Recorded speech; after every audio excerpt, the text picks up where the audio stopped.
नमस्कार, मैं खुशी और आप देख रहे हैं मुंबई तरंग न्यूज।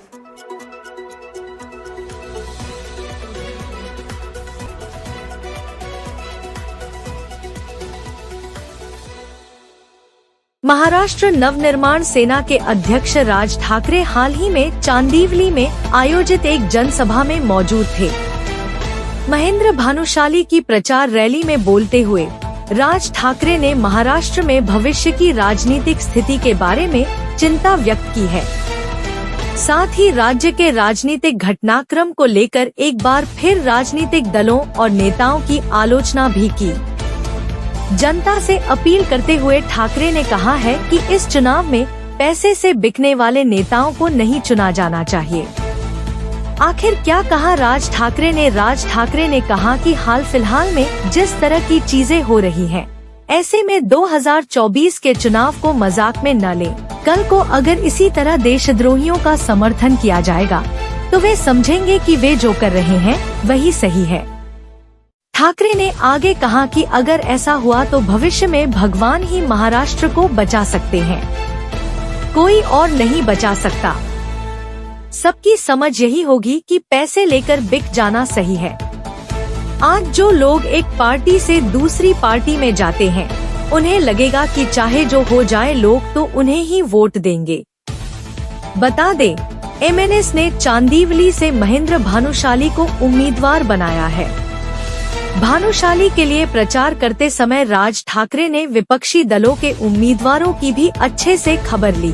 दरअसल एमएनएस के पूर्व नगरसेवक दिलीप लांडे, जो अब एमएनएस से अलग होकर शिवसेना में शामिल हो गए हैं, लांडे पर निशाना साधते हुए ठाकरे ने कहा कि गद्दार और हरामखोर जैसे शब्द भी उनके लिए कम ही हैं। उस वक्त अमित ठाकरे बीमार थे। राज ठाकरे ने आगे कहा कि नगरसेवक बनने के बाद लांडे 4 साल तक नगर निगम की स्थायी समिति में बैठते थे। जब हमने दूसरों को मौका देने के बारे में सोचा तो लांडे एमएनएस से अलग होकर शिवसेना में चले गए।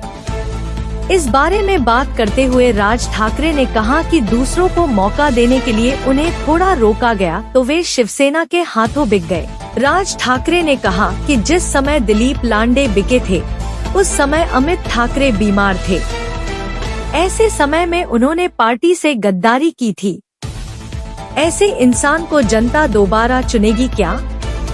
राज ठाकरे ने आगे कहा कि इस तरह की घिनौनी राजनीति पूरे प्रदेश में चल रही है। नेता अपनी ही पार्टी से गद्दारी कर दूसरी पार्टी में जा रहे हैं। ये नेता सत्ता पाने के लिए कुछ भी करने को तैयार हैं। राज ठाकरे ने आगे कहा कि इसलिए महाराष्ट्र के लोगों को सावधान रहना चाहिए। महाराष्ट्र को सिर्फ भगवान ही बचा सकते हैं, ऐसी दुहाई भी दी है।